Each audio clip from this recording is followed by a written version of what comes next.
Hello and welcome to NTSC YouTube channel of Career Point. Hello everyone. We are going to start with the types of chemical reactions today. As you all have always a fear of chemical reactions, so I'm going to help you how to get rid of that. We are going to see different types of chemical reactions and how we can identify what type of characteristics are shown by that chemical reaction.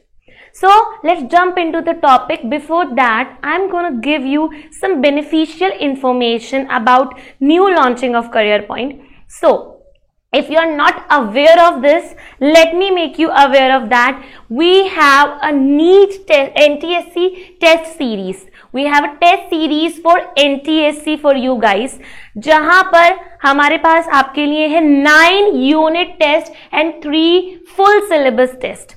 9 unit test हैं और 3 full syllabus test हैं आपके लिए, and these are prepared by the experts of Career Point by a lot of analysis so that you can crack your NTSC with a lot of practice. Also, tests are available on both app and your desktop.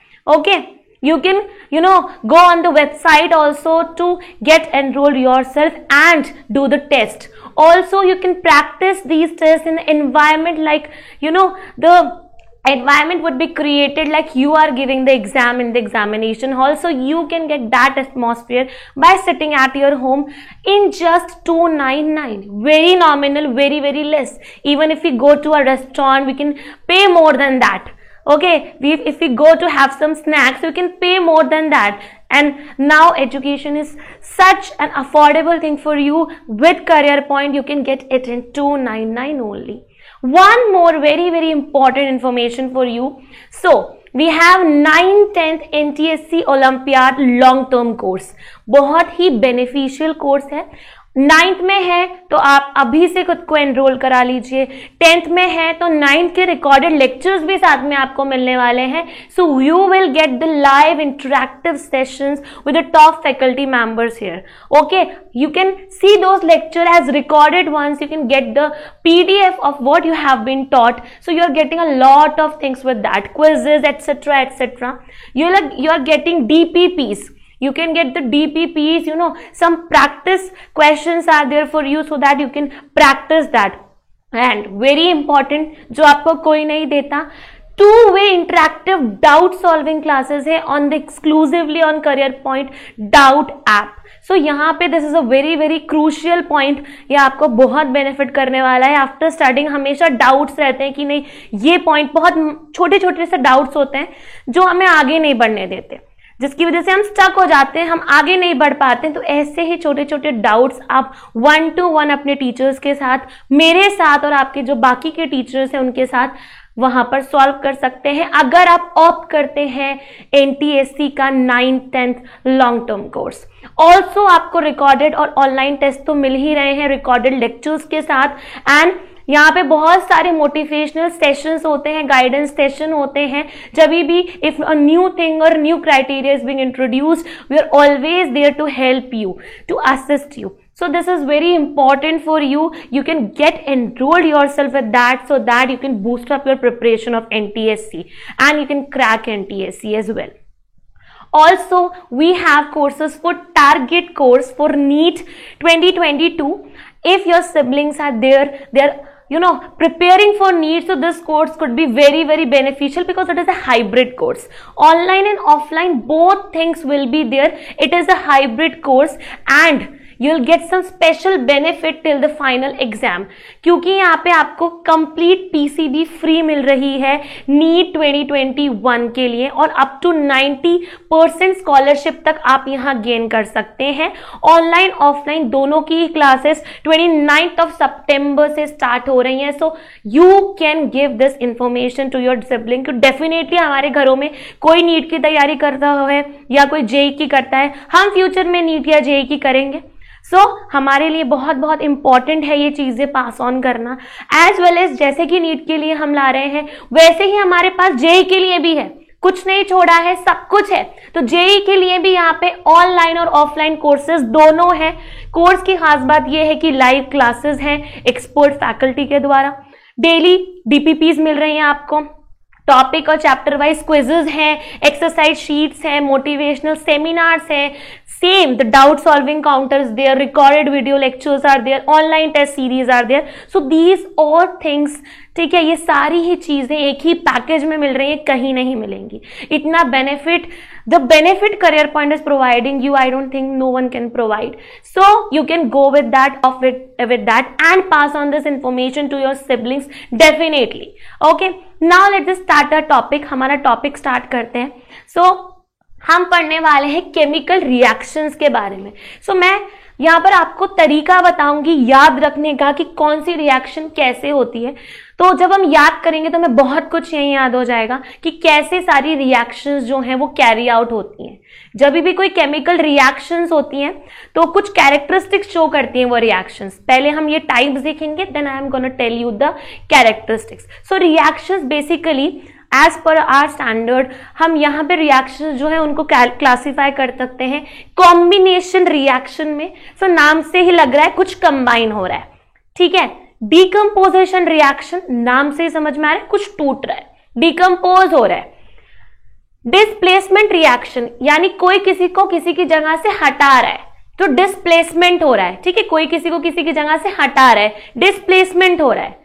Double displacement हो सकता है दो चीजें displace हो रही हैं, इसलिए नाम डबल डिस्प्लेसमेंट दिया है. And redox reaction, that is very very important. Redox reaction बहुत इंपॉर्टेंट है, बहुत ज्यादा क्रूशियल है. तो ये सारी ही रिएक्शंस हम समझने वाले हैं कि कैसे होती है, क्या मेन एग्जांपल्स है, जिससे आप एनटीएससी क्रैक कर लेंगे और साथ ही साथ आप क्या करेंगे, अपने बोर्ड्स में भी बहुत अच्छा स्कोर करने वाले हैं. So these will benefit you a lot. Now अब कुछ कैरेक्टरिस्टिक्स, जैसे मैंने आपको बताया, there are some characteristics of chemical reaction. कभी भी कोई केमिकल रिएक्शन हो रही है तो कुछ कैरेक्टरिस्टिक्स से आप उसको समझ सकते हैं कि यार ये चीज मुझे चेंज नजर आ रहा है, मतलब कुछ केमिकल रिएक्शन हुई है, यहां कुछ तो हुआ है. ठीक है, तो यहाँ पे क्या क्या चेंजेस होते हैं.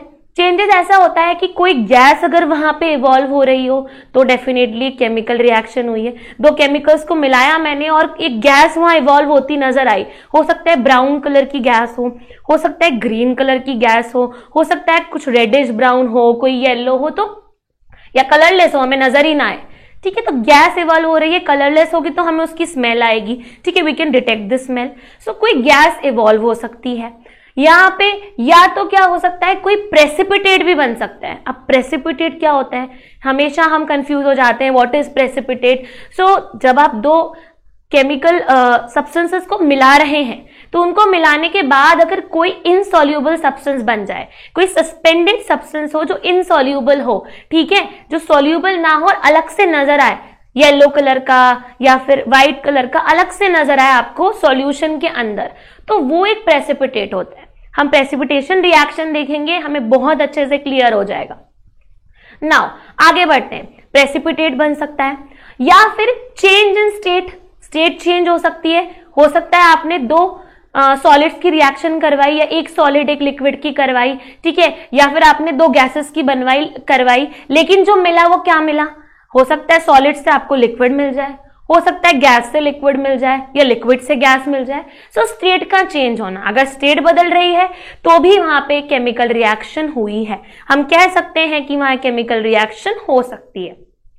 कलर का चेंज होना, कलर भी चेंज हो जाता है, कलरलेस से येलो हो जाए, ठीक है, ब्लैक हो जाए, ब्राउन हो जाए. सो कलर भी चेंज हो सकता है जब भी कोई रिएक्शन यहां पर होती है. और एक बहुत ही इंपॉर्टेंट वाला पॉइंट है, सबसे इंपॉर्टेंट लास्ट पॉइंट, ठीक है, वो पॉइंट ये कहता है कि अगर टेम्परेचर में कोई चेंज आए, अगर टेम्परेचर में कोई चेंज आए तो भी यहां पर कोई केमिकल रिएक्शन इन्वॉल्व है. अब टेम्परेचर में कैसे चेंज आएगा, कोई रिएक्शन मैंने करवाई किसी बीकर में, बीकर बहुत यहाँ पे हीटअप हो गया, बहुत सारी हीट रिलीज करने लगा, तो टेम्परेचर चेंज हुआ. या फिर कोल्ड हो गया, एकदम बिल्कुल ठंडा हो गया, तो यहां भी कुछ टेम्परेचर चेंज हुआ. सो यहाँ दोनों ही केसेस में टेम्परेचर चेंज हो रहा है. सो ये बहुत ही इंपॉर्टेंट कैरेक्टरिस्टिक है आपकी एक केमिकल रिएक्शन की, जिसमें आप किसी भी केमिकल रिएक्शन को दो पार्ट्स में डिवाइड कर सकते हैं. सो ये दो पार्ट्स क्या होने वाले हैं. So on the basis of change in temperature reactions are of two types. अगर सिर्फ हम टेम्परेचर चेंज करने की बात कर रहे हैं, सिर्फ हम टेम्परेचर में चेंज ला रहे हैं तो दो टाइप की रिएक्शंस है। पहली है आपकी एक्सोथर्मिक, दूसरी है आपकी एंडोथर्मिक। बहुत ही सिंपल है, लगता बहुत टफ है बच्चों को, लेकिन बहुत ही सिंपल है। एक्सोथर्मिक में क्या होता है, हीट इज रिलीज्ड। एक्सोथर्मिक में क्या होता है, आपका हीट रिलीज होती है। कोई एक्सोथर्मिक रिएक्शन अगर हो रही है, हीट इज रिलीज्ड। अगर रिएक्शन के बाद हीट रिलीज हो तो वो क्या है, आपकी एक्सोथर्मिक रिएक्शन है। और अगर हीट एब्जॉर्ब्ड हो, हीट अगर एब्जॉर्ब्ड हो जाए, हीट रिलीज होगी तो आसपास आपको लगेगा हीट अप हो गई है सराउंडिंग्स, ठीक है। और अगर आसपास आपको लगे कि भाई कूल हो गई है सराउंडिंग्स, पहले से ज्यादा, पहले से कम हो गया है टेम्परेचर, तो हीट यहां पर एब्जॉर्ब्ड हुई है, हीट इज एब्जॉर्ब्ड, ठीक है। हीट यहां पर एब्जॉर्ब हो रही है। सो हीट रिलीज हुई तो एक्सोथर्मिक, हीट एब्जॉर्ब हुई तो एंडोथर्मिक। ओके, अब एग्जाम्पल्स क्या होंगे, कुछ एग्जाम्पल्स से समझेंगे। एग्जाम्पल्स ही हमें चीजें याद करवाते हैं, बहुत ही इंपॉर्टेंट है। तो जैसे कि यहां ये रिएक्शन देखो ध्यान से, methane, CH4 is methane. Methane को अगर बर्न करोगे, कंबशन होगा, ठीक है, ऑक्सीजन मीथेन से कंबाइन होगा, कंबशन रिएक्शन यहां एक होगी, तो क्या बन रहा है, यहां पर कार्बन डाइऑक्साइड बन रही है, ठीक है, कार्बन डाइऑक्साइड गैस बन रही है, वाटर बन रहा है और एनर्जी इज रिलीज्ड, ठीक है। ये एनर्जी क्या हो रही है, रिलीज्ड हो रही है। तो जब भी आप देखेंगे मीथेन बर्न होगा ऑक्सीजन की प्रेजेंस में, कंबशन अंडरगो करेगा तो सराउंडिंग्स हीटअप हो जाएंगी, ठीक है। कार्बन डाइऑक्साइड गैस इवॉल्व होगी, water will be formed and energy, यहां पे एनर्जी का मतलब है रिलीज हुई है, ठीक है, हीट रिलीज हुई है। क्या, हीट रिलीज हुई है, ठीक है, हीट रिलीज हुई है। So it is an example of exothermic reaction. अब हीट रिलीज हुई तो एक्सोथर्मिक, हीट एब्जॉर्ब हो तो एंडोथर्मिक। सो जैसे कि मान लीजिए वाटर, हम पढ़ते हैं इलेक्ट्रोलाइसिस ऑफ वाटर, वाटर का इलेक्ट्रोलाइसिस करते हैं, वाटर को ब्रेक डाउन करते हैं उसकी कॉन्स्टिट्यूएंट्स में। So this is electrolysis of water.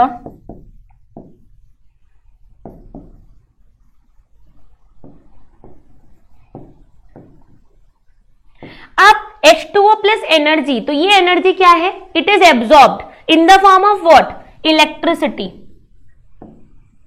Electricity हमने पास कराई यहां से वाटर से, तो हीट एब्जॉर्ब करेगा वाटर, उस हीट को एब्जॉर्ब करके, ठीक है, यहां पे हीट इज एब्जॉर्ब्ड, या आप कह सकते हैं energy is absorbed, you can say that energy is absorbed. तो जब एनर्जी एब्जॉर्ब हो रही है, जब एनर्जी एब्जॉर्ब हो रही है, इलेक्ट्रिसिटी हम पास करा रहे हैं, उसकी वजह से जो एनर्जी है उसको water will absorb and break down, break down होगा H2 गैस में और O2 गैस में, ठीक है। इस अपवर्ड एरो का क्या मतलब होता है, गैस इज एवॉल्व्ड। कोई गैस एवॉल्व हो या रिलीज हो, ये अपवर्ड एरो हमें बताता है। This upward arrow means the gas is evolved. कहीं रिएक्शन में अपवर्ड एरो बनाओ मतलब गैस इवॉल्व हो रही है, ठीक है। सो यहाँ पे हाइड्रोजन एंड ऑक्सीजन जो है दोनों इवॉल्व हो रही हैं, ठीक है। So this is an example of electrolysis, ठीक है। Now moving ahead, I hope this is clear, exothermic and endothermic to you clear हो गया है। हम आगे बढ़ते हैं, अब लेट्स मूव अहेड, आगे बढ़ते हैं। Next is your combination reaction. Next है आपकी कॉम्बिनेशन रिएक्शन, नाम से ही समझ में आ रहा है कुछ ना कुछ कंबाइन हो रहा है, something is combining. So combination reaction में कुछ नहीं होता, यहां पे आपके दो रिएक्टेंट्स कंबाइन होके, टू और मोर रिएक्टेंट्स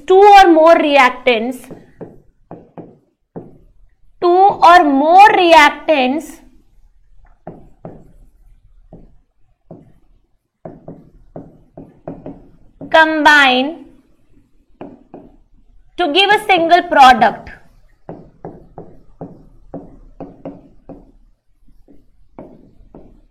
ठीक है, एक सिंगल प्रोडक्ट बनता है।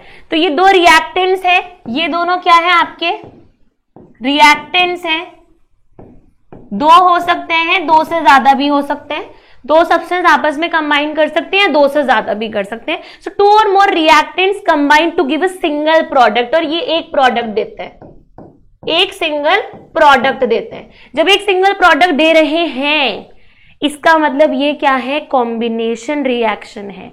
ठीक है, अब ये दो रिएक्टेंट्स जो है दोनों कंपाउंड्स हो सकते हैं, दोनों एलिमेंट्स हो सकते हैं, कोई भी दो एलिमेंट्स कंबाइन हो सकते हैं, कोई भी दो कंपाउंड्स कंबाइन हो सकते हैं, या एक एलिमेंट एक कंपाउंड कंबाइन हो सकता है to yield a single product. तो उस केस में रिएक्शन हमारी होती है कॉम्बिनेशन. चलिए कुछ एग्जांपल्स देखते हैं. पहला एग्जांपल है आपका बर्निंग ऑफ मैग्नीशियम रिबन. ठीक है, तो बर्निंग ऑफ मैग्नीशियम रिबन, अब ये हमेशा याद रखना कभी भी क्वेश्चन आए, ठीक है, एग्जाम्स में क्वेश्चन आए कि burning of magnesium ribbon is an example of, तो कॉम्बिनेशन अगर आपका ऑप्शन है so you have to go with combination. But यहां एक ऑक्सीडेशन भी हो रहा है, ऑक्सीजन ऐड हो रहा है, वो हम फर्दर पढ़ेंगे. Burning of magnesium ribbon,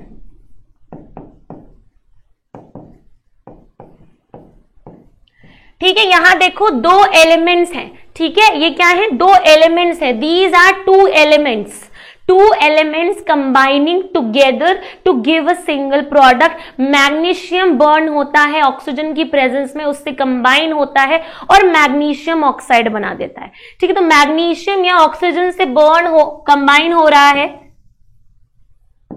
magnesium is combining with oxygen to make magnesium oxide. ठीक है, तो ये व्हाइट पाउडर बनता है मैग्नीशियम ऑक्साइड का.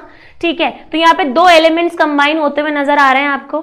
नेक्स्ट देखिएगा Na+Cl टू NaCl. ठीक है, जब ये दोनों कंबाइन होते हैं सोडियम, ठीक है, and chlorine both combine to give sodium chloride. तो जब Na और Cl कंबाइन हो रहे हैं they are giving sodium chloride. तो यहाँ भी दो एलिमेंट्स कंबाइन हो रहे हैं. So combination reaction between two elements हम देख सकते हैं. नेक्स्ट, दो कंपाउंड्स भी कंबाइन हो सकते हैं, जैसे SO3 sulphur trioxide.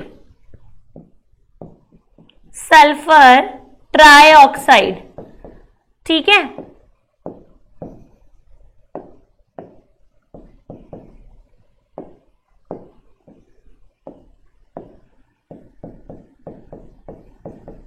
Trioxide water से कंबाइन होकर बनाती है सल्फ्यूरिक एसिड.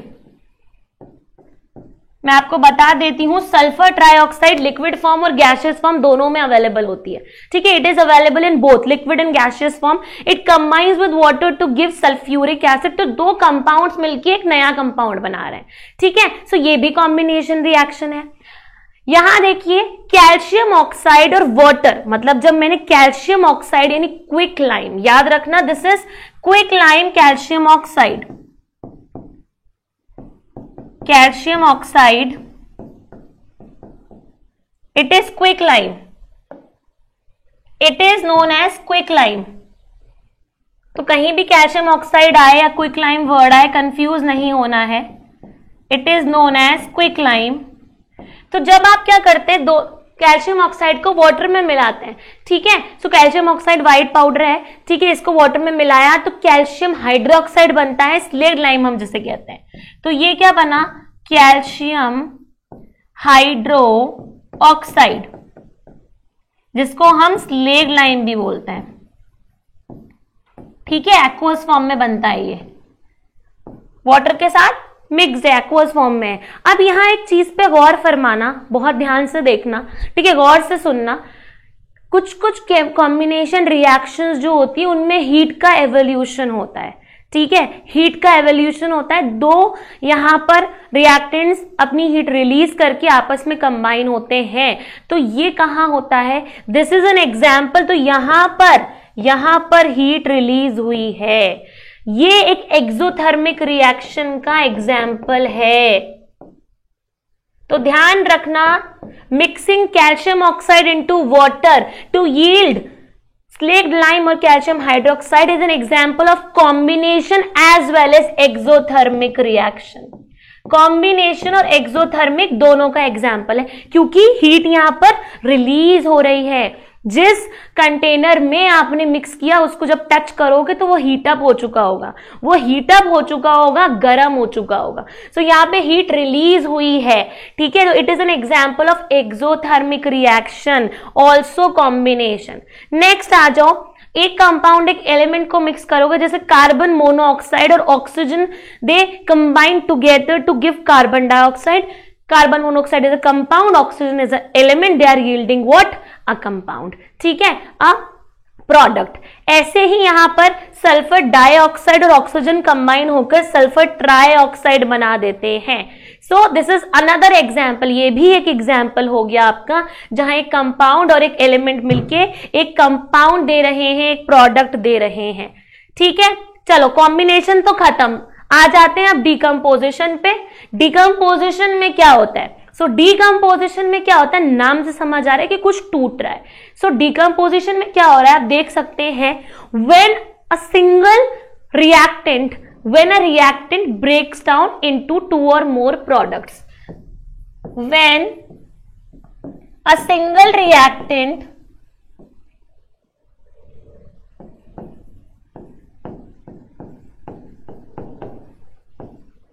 ठीक है breaks down to give 2 or more products, 2 या 2 से ज्यादा प्रोडक्ट्स देने के लिए, ठीक है, 2 या 2 से ज्यादा प्रोडक्ट्स देने के लिए अगर वो ब्रेक हो जाए तो। सो यहां देखिए, this is what, this is a reactant, ये रिएक्टेंट है, कंपाउंड होगा, ठीक है, इसमें ए बी इसके कॉन्स्टिट्यूएंट्स हैं, तो ये ए बी में ब्रेक हो गया, ए और बी में ब्रेक हो गया, ये आपके प्रोडक्ट्स हैं। अगर ये ए बी सी से बना होगा तो ए बी सी में ब्रेक हो जाएगा। अगर मानो ए बी सी का बना होगा तो ए प्लस बी प्लस सी, यानी 3 अलग अलग कॉन्स्टिट्यूएंट्स में ब्रेक हो जाएगा। एग्जाम्पल देखो, अमोनिया है, NH3 अमोनिया गैस है, ठीक है, it is known as ammonia. Ammonia gas जो है ये ब्रेक डाउन हो जाती है नाइट्रोजन गैस में और हाइड्रोजन गैस में,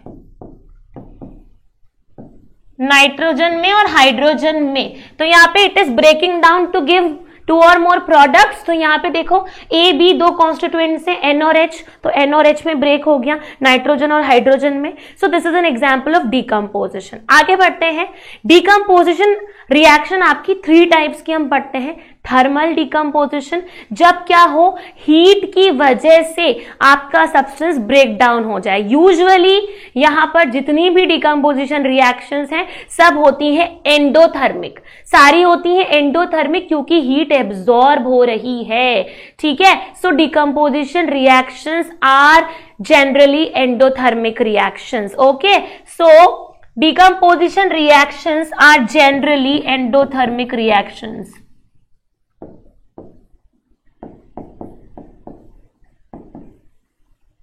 Reactions are generally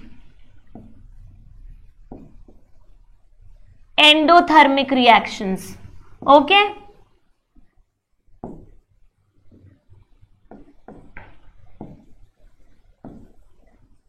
क्योंकि हीट एब्जॉर्ब होती है किसके फॉर्म में, यहाँ पे एनर्जी एब्जॉर्ब आप बोल सकते हैं, एनर्जी एब्जॉर्ब होती है हीट, लाइट, ठीक है, या फिर इलेक्ट्रिसिटी के फॉर्म में, तीनों फॉर्म में यहाँ पर इट कुड बी एब्जॉर्ब। तो यहाँ पे decomposition reaction are generally endothermic reactions, okay, simple.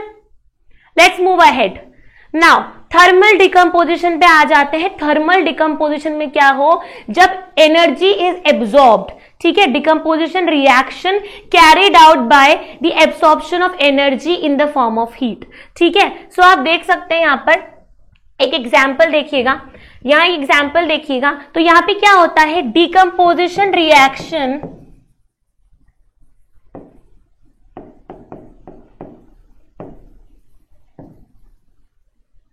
is carried out by the absorption of, carried out by the absorption of heat, ठीक है, हीट का एब्जॉर्प्शन होता है यहां पे, ठीक है, हीट, तो heat is a form of energy, right. तो जब आप lead nitrate, this is lead nitrate, आप देख सकते हैं वहां मैंने डायग्राम भी दिखाया है, इट इज लेड नाइट्रेट। इसको जब हीट करेंगे जब, तो क्या होगा, ये लेड ऑक्साइड में ब्रेक हो जाएगा। ठीक है, लेड ऑक्साइड में ये ब्रेक हो जाएगा। ठीक है, so it will break down into lead oxide. ठीक है, NO2 नाइट्रोजन डाइऑक्साइड की फ्यूम्स बनेंगे। ठीक है, brown fumes, nitrogen dioxide gas evolve हो रही है, ऑक्सीजन इवॉल्व हो रही है। This arrow represent, this upward arrow represent the evolution of gas. The upward arrow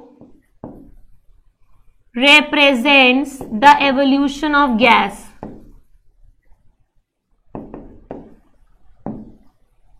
तो यहां पे देखिए नाइट्रोजन डाइऑक्साइड के ब्राउन फ्यूम्स निकलते हैं। ठीक है, ब्राउन फ्यूम्स, ठीक है, ब्राउन कलर का धुआं जैसा निकल रहा है यहां पे। तो ब्राउन फ्यूम्स निकलते हैं नाइट्रोजन डाइऑक्साइड के, लेड ऑक्साइड बनती है और ऑक्सीजन गैस इवॉल्व होती है। तो यहां पर डिकम्पोजिशन हो रहा है हीट की प्रेजेंस में, हीट के एब्जॉर्प्शन के साथ। तो ये एंडोथर्मिक भी होगी। ठीक है, ये एंडोथर्मिक भी होगी, तो इट इज एंडोथर्मिक ऑल्सो।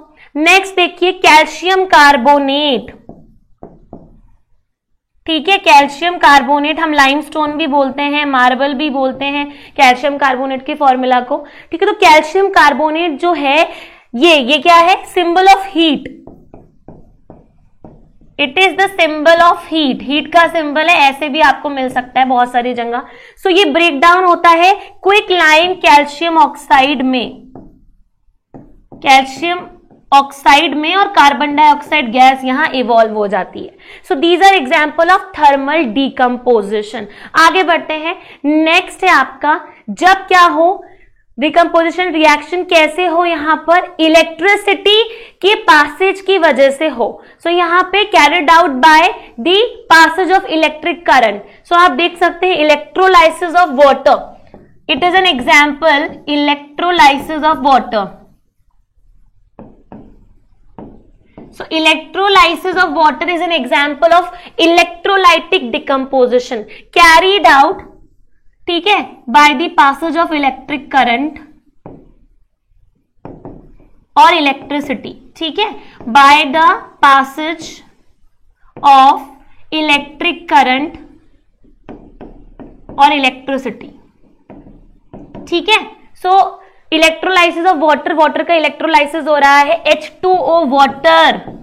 ठीक है, इससे इलेक्ट्रिसिटी को पास कराया, तो now heat is being, energy is being absorbed in the form of electricity. Energy electricity की फॉर्म में एब्सॉर्ब हो रही है। It is breaking up into H2NO2 gas. ये क्या था, आपका लिक्विड था।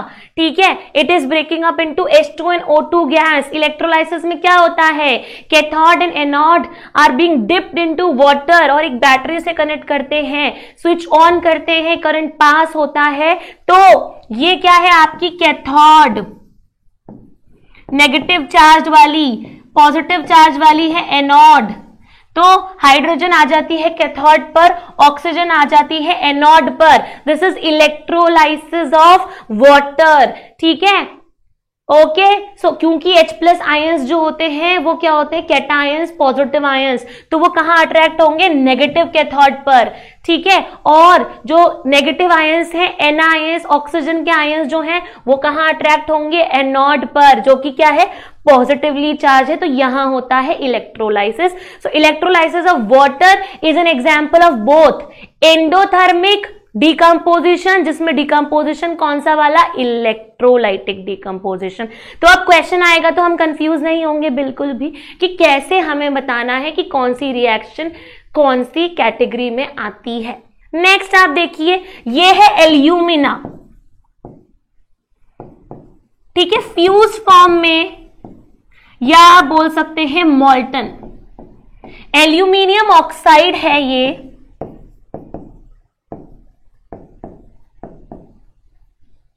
ठीक है, एल्यूमिनियम ऑक्साइड। जब आप मॉल्टन फॉर्म में, मॉल्टन फॉर्म को फ्यूज्ड फॉर्म भी कहते हैं, एल्यूमिनियम ऑक्साइड से इलेक्ट्रिसिटी पास कराते हैं तो वो ब्रेक हो जाएगी एल्यूमिनियम और ऑक्सीजन में। ठीक है, ऐसे ही एक और रिएक्शन है 2NaCl breaks up into 2Na+Cl2। ठीक है, इलेक्ट्रिसिटी की प्रेजेंस में। अगर आप फ्यूज्ड फॉर्म में, फ्यूज मतलब मैंने बताया ना मॉल्टन, अगर आप फ्यूज फॉर्म में मॉल्टन फॉर्म के अंदर, ठीक है, NaCl की मॉल्टन फॉर्म के अंदर अगर आप पास कराएंगे इलेक्ट्रिसिटी तो वो सोडियम और क्लोरीन में डिकम्पोज यानी ब्रेक हो जाएगा। ठीक है, नेक्स्ट डिकम्पोजिशन रिएक्शन हम देखते हैं। So let's see the next decomposition reaction now. Okay, so next decomposition reaction हम देखेंगे यहां पर। So it is photochemical decomposition. अब carried out by the absorption of what? Sunlight. Okay, so accompanied by the absorption of sunlight। ठीक है, जब reaction क्या हो? सनलाइट एब्जॉर्ब करके हो, accompanied by the action of sunlight, absorption of sunlight in the form of energy। ठीक है, by the action of sunlight बहुत इंपॉर्टेंट है। ठीक है, बोर्ड्स के पर्सपेक्टिव से, CBSE के पर्सपेक्टिव से बहुत इंपॉर्टेंट है, क्योंकि जरूर एक रिएक्शन पूछी जाएगी आपसे एग्जाम्स के अंदर जो कि रिलेटेड होगी आपकी फोटो केमिकल डिकम्पोजिशन से। सो यहां पे देखो, जैसे एग्जाम्पल लेते हैं सिल्वर क्लोराइड का। सिल्वर क्लोराइड है, ठीक है, सिल्वर क्लोराइड को जब आप सनलाइट में रख देते हैं, so what it will do, sunlight की प्रेजेंट में it will absorb the energy in the form of sunlight and breaks up into silver. Silver में ब्रेक होता है और chlorine gas greenish yellow colour की होती है। ठीक है, greenish yellow chlorine gas, greenish yellow colour की क्लोरीन गैस वहां से एस्केप आउट हो जाती है। तो यहां पे ऐसा हुआ। अगर एक और सब्सटेंस है सिल्वर ब्रोमाइड, सिल्वर ब्रोमाइड, तो सिल्वर ब्रोमाइड सनलाइट को एब्जॉर्ब करके ब्रेक होता है सिल्वर में और ब्रोमीन गैस में। ठीक है, तो रेडिश ब्राउन कलर की यहां पे क्या होती है? ब्रोमीन गैस होती है, रेडिश ब्राउन। ठीक है, रेडिश ब्राउन कलर की ब्रोमीन गैस होती है। Okay, so this is how ये क्या कर रहे हैं, दोनों कंपाउंड्स आपके सनलाइट को एब्जॉर्ब कर रहे हैं एनर्जी की फॉर्म में, डिकम्पोज हो रहे हैं फिर। सो यहां पर ये किसका एग्जाम्पल है? Decomposition as well as endothermic reaction, और डिकम्पोजिशन में भी फोटोकेमिकल डिकम्पोजिशन या फोटोलाइटिक डिकम्पोजिशन दोनों बोल सकते हैं। फोटोलाइटिक भी कहीं लिखा होता है, फोटोकेमिकल भी लिखा होता है, दोनों ही सही है। ठीक है, तो इस तरीके से यहां हो रहा है डिकम्पोजिशन। आगे बढ़ते हैं, नेक्स्ट आ जाते हैं हम डिस्प्लेसमेंट रिएक्शन पर। ठीक है, समझ में आ रहा है ऐसे ही कि डिस्प्लेसमेंट का मतलब है कोई किसी को अपनी जगह से हटा रहा है।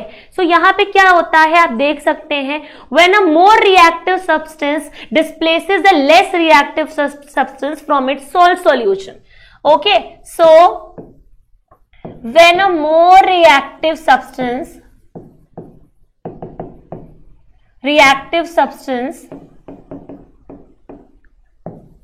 displaces a less reactive one from its salt solution।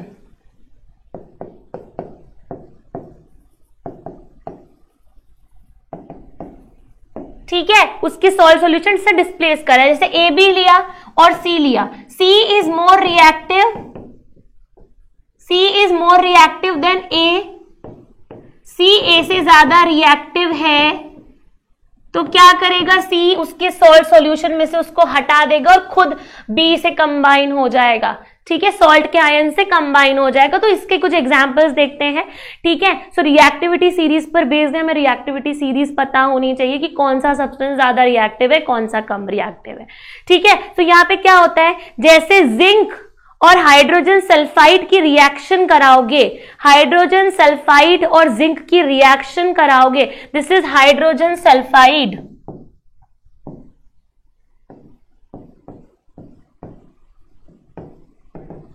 Zinc और हाइड्रोजन सल्फाइड की रिएक्शन कराओगे तो जिंक जो है, जिंक क्या है, is more reactive than hydrogen.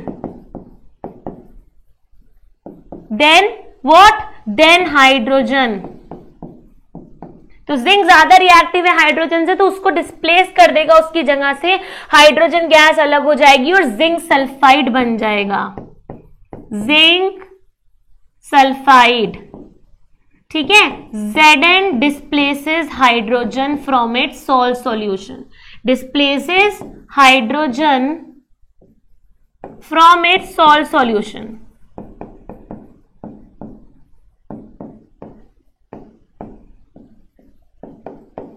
ठीक है, उसके सॉल्ट सॉल्यूशन से डिस्प्लेस कर दिया यहां पर, राइट।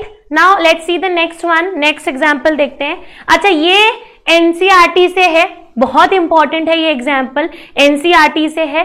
ठीक है, एक्टिविटी है एनसीईआरटी की एक, सो एक्टिविटी देखना एनसीईआरटी की यहाँ पे। तो सिंगल डिस्प्लेसमेंट रिएक्शन हो रही है, ठीक है, यहाँ पे सिंगल डिस्प्लेसमेंट रिएक्शन है। डिस्प्लेसमेंट रिएक्शन को बहुत सारी जगह सिंगल डिस्प्लेसमेंट रिएक्शन भी बोला जाता है, क्योंकि हमारे पास एक और कैटेगरी है डिस्प्लेसमेंट में, डबल डिस्प्लेसमेंट।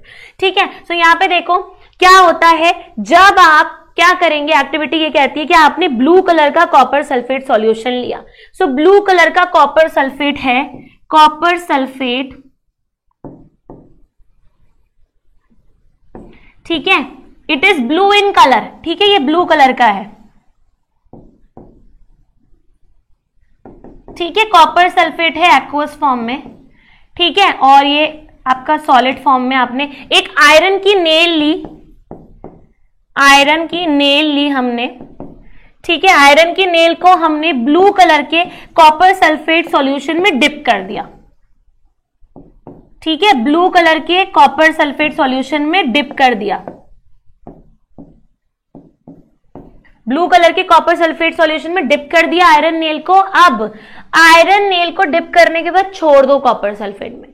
थोड़ी देर बाद आपको क्या दिखेगा कि आयरन नेल पे तो एक ब्राउन डिपॉजिट आ गया, ठीक है, और सॉल्यूशन आपका ग्रीन हो गया। सो ये जो ग्रीन नया सॉल्यूशन बना, ये बना आपका फेरस सल्फेट। ठीक है, फेरस सल्फेट ग्रीन कलर का, ये भी एक्वस फॉर्म में होगा।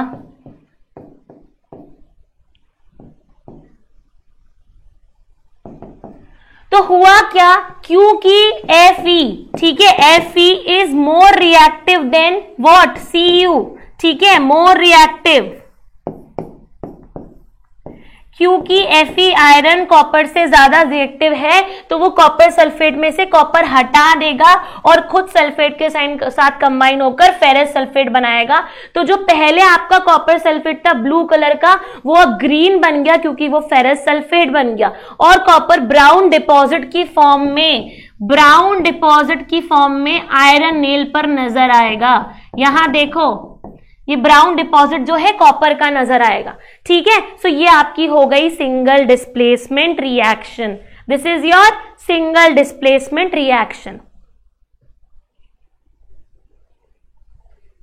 नेक्स्ट देखते हैं, नेक्स्ट है आपकी यहां पर लेड एंड कॉपर क्लोराइड के बीच में रिएक्शन हो रही है। लेड एंड कॉपर क्लोराइड के बीच में रिएक्शन हो रही है। ठीक है,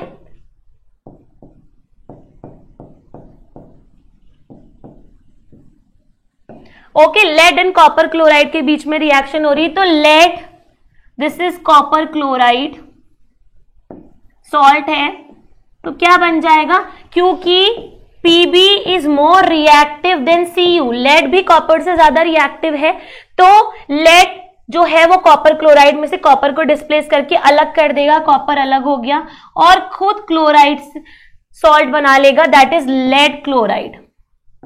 ठीक है, इट इज लेड क्लोराइड। ठीक है, तो ये आपका क्या हो गया, डिस्प्लेसमेंट रिएक्शन का एग्जाम्पल हो गया। अब आ जाते हैं हम डबल डिस्प्लेसमेंट पे। ठीक है, डबल डिस्प्लेसमेंट में आ जाते हैं। ठीक है, उससे पहले एक रिएक्शन और है आपकी, let's see this reaction, one more reaction is there.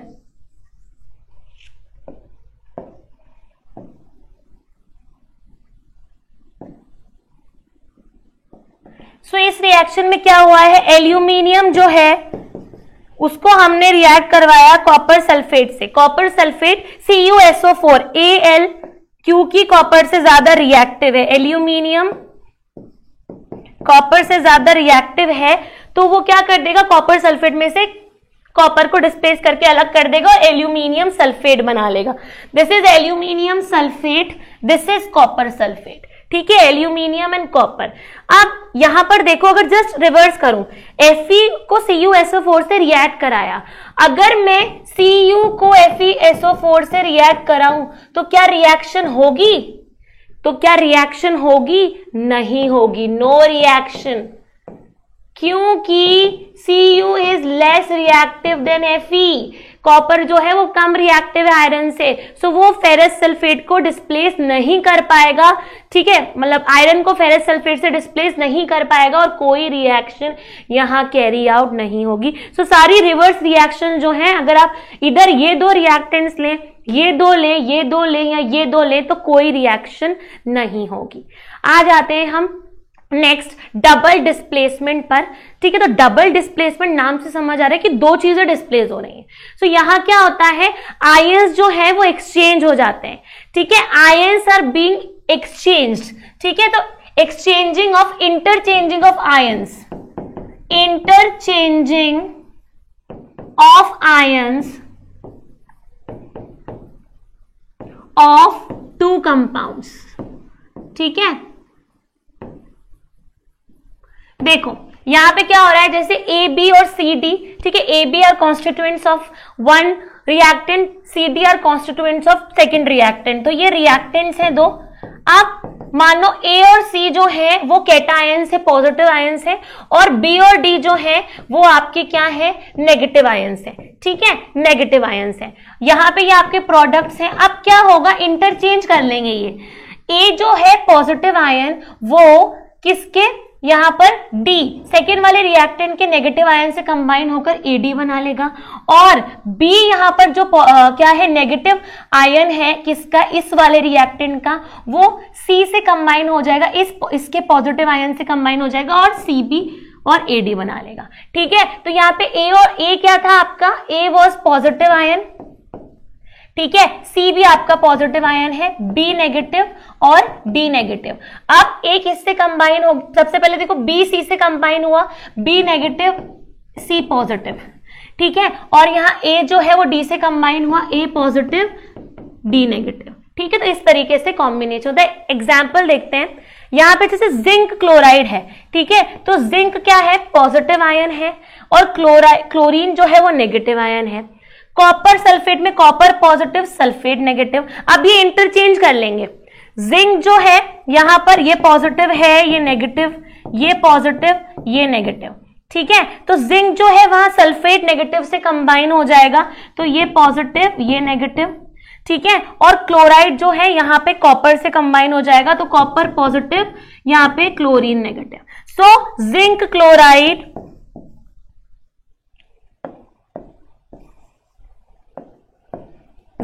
Chloride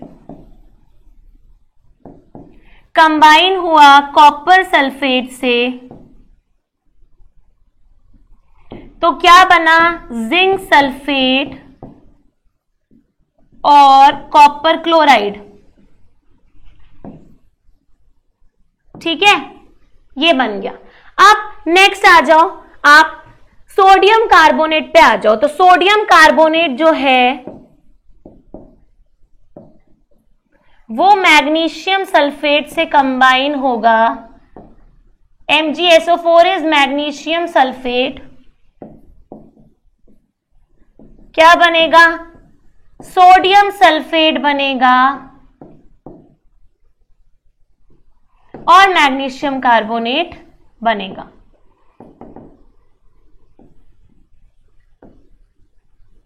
ठीक है, तो यहां पर देखो sodium positive, carbonate negative ion, magnesium positive, sulphate negative ion. ठीक है, सोडियम सल्फेट में sodium positive, sulphate negative, magnesium positive, carbonate negative. तो इंटरचेंज कर लिया आयंस को। अब ये भी आपकी दो टाइप की है, ये भी आपकी दो टाइप की रिएक्शंस है। एक तो होती है न्यूट्रलाइजेशन, एक होती है प्रेसिपिटेशन। प्रेसिपिटेशन में बनता है प्रेसिपिटेट, तो हम देख लेते हैं पहले प्रेसिपिटेशन में। So precipitate is formed, precipitate is formed तो प्रेसिपिटेट बनता है। प्रेसिपिटेट क्या है? जब दो सब्सटेंसेस को मिक्स करें और एक इनसॉल्यूबल सब्सटेंस अलग हो जाए, ठीक है, एक इनसॉल्यूबल सब्सटेंस सॉल्यूशन में अलग होकर सस्पेंड हो जाए, सो उस इनसॉल्यूबल सब्सटेंस को हम प्रेसिपिटेट कहते हैं। इनसॉल्यूबल सब्सटेंस है प्रेसिपिटेट, इनसॉल्यूबल सब्सटेंस है। ओके, इनसॉल्यूबल सब्सटेंस है।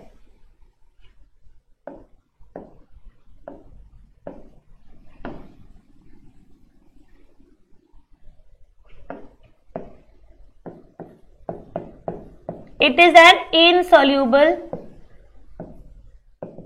substance. Okay, insoluble substance है। Now, अब देखिए हम यहाँ पे रिएक्शंस देखेंगे, ठीक है। ये आपके एग्जाम्पल है किसकी? प्रेसिपिटेशन की ही। जैसे आपने लेड नाइट्रेट लिया, ठीक है, लेड नाइट्रेट लिया, कलरलेस होता है ये, और ये PbNO3 whole twice is lead nitrate, ये आपका होता है पोटेशियम आयोडाइड। पोटेशियम Ki क्या है? पोटेशियम आयोडाइड, ये भी कलरलेस है, ये भी कलरलेस है आपका, ठीक है। दोनों को जब आपने मिक्स किया ऐसे, एक को दूसरे में पॉर कर रहे हैं, तो क्या होगा? एक येलो प्रेसिपिटेट यहां दिख रहा है, येलो PPT प्रेसिपिटेट, PPT यानी प्रेसिपिटेट, आपकी PPT नहीं, ठीक है, it is the short form of precipitate PPT, ठीक है। तो येलो प्रेसिपिटेट बन रहा है, दैट इज PbI2, PbI2 है ये, ठीक है, that is lead iodide, lead iodide. तो यहां पे दोनों एक्वस फॉर्म में थे, ठीक है, ये प्रेसिपिटेट बना सॉलिड, और ये क्या बनेगा? एक्वस फॉर्म में आपका पोटेशियम नाइट्रेट बन जाएगा, कलरलेस होगा ये भी, पोटेशियम नाइट्रेट, ठीक है। क्या बना? यहां पे पोटेशियम नाइट्रेट बना, ठीक है। तो ये क्या है? प्रेसिपिटेशन रिएक्शन का एग्जाम्पल है। जब कलरलेस लेड नाइट्रेट को पोटेशियम आयोडाइड में आप मिक्स कर रहे हो एक्वस फॉर्म में, तो एक येलो प्रेसिपिटेट बन रहा है लेड आयोडाइड, और एक्वस सॉल्यूशन जो अलग हो रहा है वो है पोटेशियम नाइट्रेट KNO3 का। तो यहां पे ये जो सिंबल है, ठीक है, downward arrow represents, so downward arrow represents what? Represents that the precipitate is formed. The precipitate is formed. Precipitate बन रहा है, ठीक है, ये इसका एग्जाम्पल हो गया, ठीक है। नेक्स्ट देखिए, एक और है यहां पर, एक और बहुत इंपॉर्टेंट है, ये एनसीईआरटी की रिएक्शंस हैं, बहुत इंपॉर्टेंट है एनसीईआरटी और एनटीएससी दोनों के लिए, ठीक है। नेक्स्ट देखो, बैरियम क्लोराइड, ठीक है, बैरियम क्लोराइड और Na2SO4 दोनों ही सोडियम सल्फेट एक्वस फॉर्म में, बैरियम क्लोराइड एक्वस फॉर्म में, दोनों ही क्या है? कलरलेस होते हैं। It is barium chloride, it is sodium sulphate, sodium sulphate, दोनों को आपने मिक्स किया, तो यहां देखो व्हाइट कलर का प्रेसिपिटेट बन रहा है, व्हाइट PPT, ये प्रेसिपिटेट है बेरियम सल्फेट का। तो यहाँ एक्सचेंज ऑफ आयंस हो रहा है और क्या बन रहा है? प्रेसिपिटेट बन रहा है। तो सॉलिड फॉर्म में प्रेसिपिटेट बना और एक्वस फॉर्म में NaCl सोडियम क्लोराइड जो है वो एक्वस फॉर्म में अलग हो गया। तो यहां क्या क्या हो रहा है? प्रेसिपिटेशन भी और डबल डिस्प्लेसमेंट भी। तो क्वेश्चन आए कि ये किस किस के एग्जांपल्स हैं? Precipitation as well as double decomposition, क्योंकि यहाँ पे दोनों के आयंस इंटरचेंज हो रहे हैं और प्रेसिपिटेट भी बन रहा है। नेक्स्ट आपकी है न्यूट्रलाइजेशन। न्यूट्रलाइजेशन में क्या होता है? तो ये एसिड बेसिस इन सॉल्ट्स में भी पढ़ते हैं, ये मेटल्स एंड नॉन मेटल्स में भी पढ़ते हैं। तो इतनी इंपॉर्टेंट रिएक्शन है। न्यूट्रलाइजेशन कब होगा? जब एक एसिड एक बेस से मिलकर उसको न्यूट्रलाइज करे, उसके इफेक्ट को न्यूट्रलाइज करे, एक दूसरे के इफेक्ट को न्यूट्रलाइज करे और बना दे एक सॉल्ट और वाटर। तो ये क्या है? आपकी न्यूट्रलाइजेशन रिएक्शन है। सो एग्जाम्पल है HCl, ठीक है। यहां पे एग्जाम्पल क्या है, सबसे पहले HCl, ये एक्वस फॉर्म में लेंगे, ये भी एक्वस फॉर्म में लेंगे। ये है एसिड हाइड्रोक्लोरिक एसिड, बहुत ही इंपॉर्टेंट और कॉमन रिएक्शन है हाइड्रोक्लोरिक एसिड, ठीक है। ये है बेस सोडियम हाइड्रोक्साइड, ठीक है, it is sodium hydroxide. Next वाली भी हम देखेंगे, सोडियम हाइड्रोक्साइड, इसको हम ना कॉस्टिक सोडा भी कहते हैं, ये आप एसिड बेसिस एंड सॉल्ट्स में पढ़ते भी हैं, इसको कॉस्टिक सोडा भी कहते हैं, तो ये भी इसका एक नाम है, ठीक है। सो ये दोनों एक्वस फॉर्म में कंबाइन होंगे, क्या बनेगा, सॉल्ट एंड वाटर बनेगा, सॉल्ट एंड वाटर बनेगा। सो यहाँ पे क्या होगा, सॉल्ट, ठीक है, this is salt, this is water, salt is here sodium chloride salt, ठीक है, सोडियम क्लोराइड सॉल्ट, ओके। अगर यहाँ H2SO4 होता, सल्फ्यूरिक एसिड होता और ये सोडियम हाइड्रोक्साइड से रिएक्ट करता तो सोडियम सल्फेट सॉल्ट बन जाता, ठीक है। नेक्स्ट देखो, H2SO4 KOH से रिएक्ट कर रहा है, ये एसिड है, ठीक है, ये आपका बेस है, ठीक है, इसको हम बोलते हैं sulphuric acid H2SO4, aqueous form में है, ये भी एक्वस फॉर्म में है, ये बेस है, इसको हम क्या बोलते हैं, पोटेशियम हाइड्रोक्साइड, पोटेशियम हाइड्रोक्साइड, ठीक है। इसका एक और नाम है कॉस्टिक, ठीक है, ये तो आपका क्या है, caustic soda, it is caustic potash,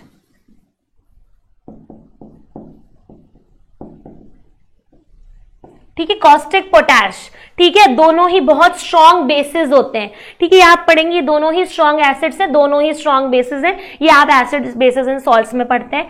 अब यहाँ पे एक सॉल्ट बना और वाटर बना, तो सॉल्ट कौन सा बना, ये क्या है, पोटेशियम सल्फेट, पोटेशियम सल्फेट,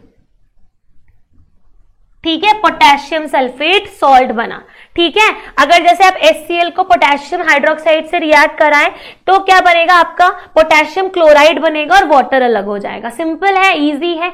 ये हो गई न्यूट्रलाइजेशन रिएक्शन। अब आगे बढ़ते हैं, आ जाते हैं बहुत ही इंपॉर्टेंट रेडॉक्स रिएक्शन पे। सो रेडॉक्स रिएक्शन में क्या होता है, when oxidation and reduction occurs simultaneously, एक साथ होते हैं, साइमल्टेनियसली होते हैं, एक साथ होते हैं। तो देखिएगा ध्यान से, ऑक्सीडेशन क्या है और रिडक्शन क्या है, दो टर्म समझना बहुत जरूरी है, ऑक्सीडेशन रिडक्शन, जिनके तीन तीन पॉइंट्स हैं, बहुत इंपॉर्टेंट। तो ऑक्सीडेशन क्या है, आपका एडिशन ऑफ ऑक्सीजन, ऑक्सीजन को का ऐड होना, रिमूवल ऑफ हाइड्रोजन, हाइड्रोजन का हट जाना, और लॉस ऑफ इलेक्ट्रॉन्स, इलेक्ट्रॉन्स का लूज हो जाना, तीनों है। ये थोड़ा सा नया है आपका, बट ये दोनों बहुत पहले से आप जानते हैं, ठीक है। तो ऑक्सीजन का ऐड होना, हाइड्रोजन का रिमूव होना और इलेक्ट्रॉन्स का भी रिमूव होना। यहां पे देखिए रिडक्शन में ऑक्सीजन का रिमूव होना, हाइड्रोजन का ऐड होना और गेन ऑफ इलेक्ट्रॉन्स, इलेक्ट्रॉन्स का गेन होना। एग्जाम्पल देते हैं, जैसे यहां देखो कॉपर और ऑक्सीजन कंबाइन होकर कॉपर ऑक्साइड बना रहे हैं, सो ऑक्सीजन का एडिशन हो रहा है यहां और कॉपर ऑक्साइड बन रही है, दिस इज ऑक्सीडेशन, ठीक है। यहां देखो HCl में से हाइड्रोजन रिमूव हो रहा है, तो रिमूवल ऑफ हाइड्रोजन, तो ये भी एक एग्जाम्पल है ऑक्सीडेशन का। यहां देखो कॉपर है, कॉपर क्या बना रहा है, कैटायन बना रहा है, दो इलेक्ट्रॉन्स को लूज करके, तो इलेक्ट्रॉन्स लूज हो रहे हैं, ये भी क्या है, ऑक्सीडेशन। सिंपल। रिडक्शन पे आ जाओ, वाटर है, वाटर में से ऑक्सीजन यहाँ जा रहा है, तो ये क्या है, ऑक्सीजन अलग हो रहा है, तो ये आपका क्या हो जाएगा, दिस इज रिडक्शन, ठीक है। यहां पर ऑक्सीजन ऐड हो रहा है, सॉरी हाइड्रोजन ऑक्सीजन में ऐड हो रहा है, दिस इज अगेन रिडक्शन, ठीक है। यहां कॉपर के कैटायन में इसको दो इलेक्ट्रॉन्स चाहिए, तो दो इलेक्ट्रॉन्स यहां पे ऐड हो रहे हैं, कॉपर बन रहा है, this is another example of reduction. तो समझ में आया, ऑक्सीजन का ऐड होना, हाइड्रोजन का रिमूव होना, इलेक्ट्रॉन्स का लॉस्ट हो जाना, रिमूव हो जाना, ऑक्सीडेशन है। ऑक्सीजन का रिमूव होना, हाइड्रोजन का ऐड होना और इलेक्ट्रॉन्स का गेन होना, ये तीनों रिडक्शन है। ठीक है, एग्जांपल्स देखते हैं हम यहाँ पर। रेडॉक्स रिएक्शन का एक एग्जाम्पल है, यहाँ पे ध्यान से देखना, कार्बन डाइऑक्साइड और हाइड्रोजन है। ठीक है, अब यहाँ पे जब ये दोनों कंबाइन हो रहे हैं तो कार्बन मोनोऑक्साइड और वाटर बन रहा है। तो देखो, carbon dioxide hydrogen yields carbon monoxide and water.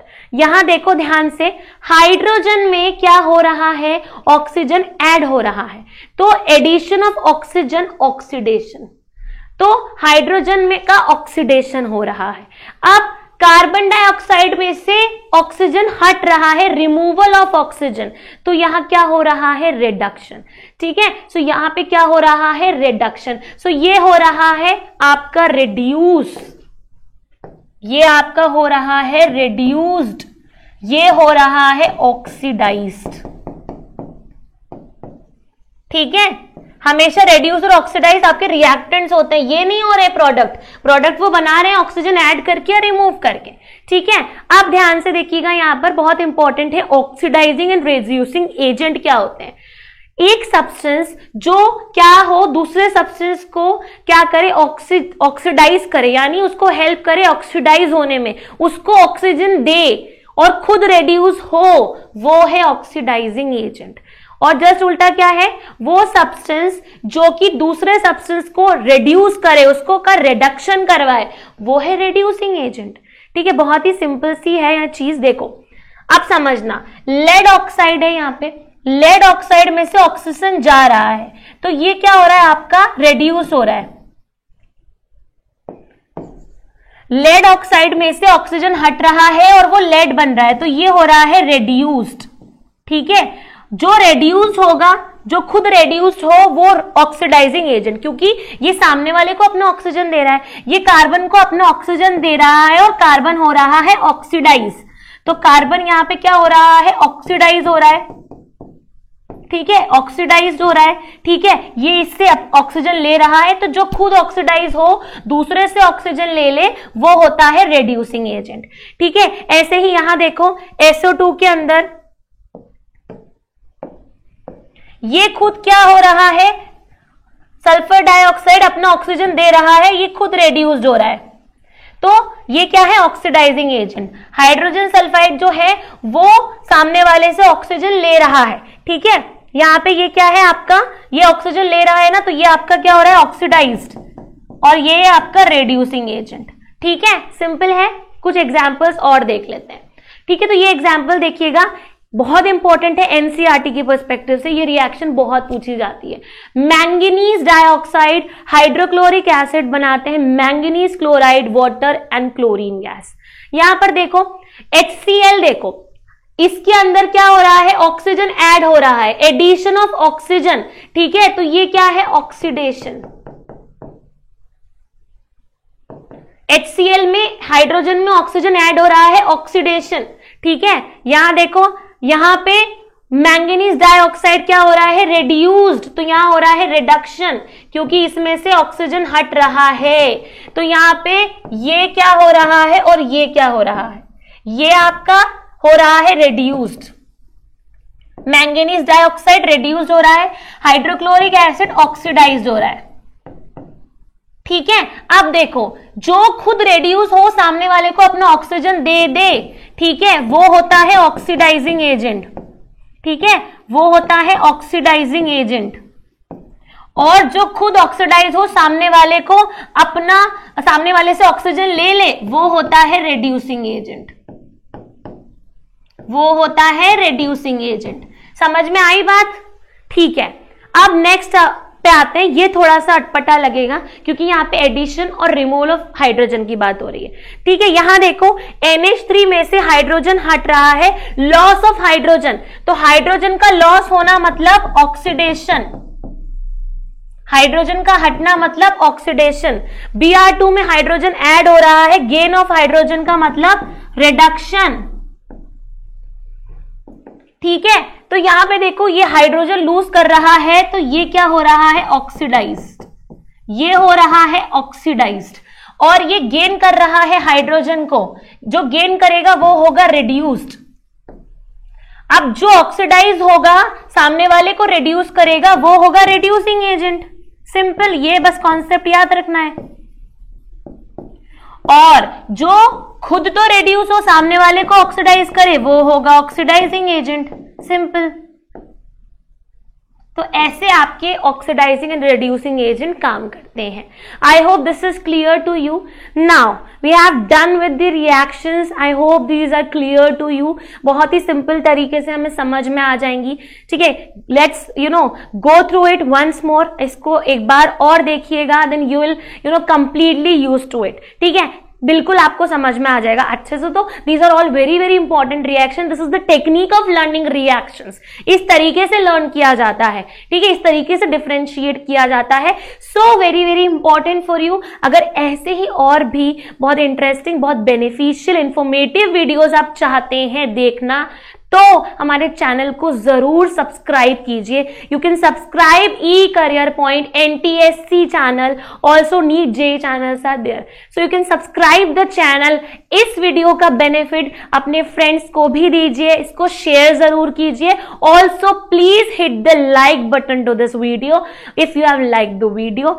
And what are your valuable comments, very very valuable for me. आप क्या और पढ़ना चाहते हैं, आपका एक्सपीरियंस कैसा रहा इस वीडियो के बारे में, क्या क्या टॉपिक्स आप एक्सप्लोर करना चाहते हैं, आप क्या चाहते हैं, आपकी डिमांड क्या है for us to bring for you, for your information. You can comment on that. So your comments will be very very precious for us. Kindly comment. Okay. अब जितने भी कोर्सेज प्रोडक्ट्स के बारे में मैंने शुरुआत में आपको बताया था वो आपको कहाँ मिलेंगे, हमारे ई करियर पॉइंट लर्निंग ऐप पर मिलेंगे। गूगल प्ले स्टोर पर आपको ये ऐप अवेलेबल है, इसको डाउनलोड कर लीजिए। डाउनलोडेड है तो इसको अपडेट कर लीजिए। ठीक है, सो डाउनलोड कर लिया है तो बहुत ही अच्छी बात है। ई करियर पॉइंट लर्निंग ऐप से आपको बहुत कुछ मिल सकता है, सारे कोर्सेज प्रोडक्ट सब कुछ वहां अवेलेबल है। यूट्यूब पे के जो फ्री स्टफ सेक्शन है वहां पर, उसमें आपको बहुत सारे वीडियोस का रेफरेंस मिलता है, बहुत सारा फ्री स्टफ PPTs मिलती है जो हमने पढ़ाया है, आपको उसके नोट्स मिलते हैं। इसके नोट्स भी आपको ई करियर पॉइंट ऐप पर जाकर फ्री स्टफ सेक्शन में ही मिलेंगे। सो फटाफट से आपको डाउनलोड कर लीजिए, चैनल को सब्सक्राइब कर दीजिए और लाइक करना बिल्कुल मत भूलिएगा। Comment is also very important. So this is Farheen Naz signing off here now. Thank you for your cooperation. We'll meet in some other class with a new and very interesting topic. Okay, so bye everyone and have a great day ahead.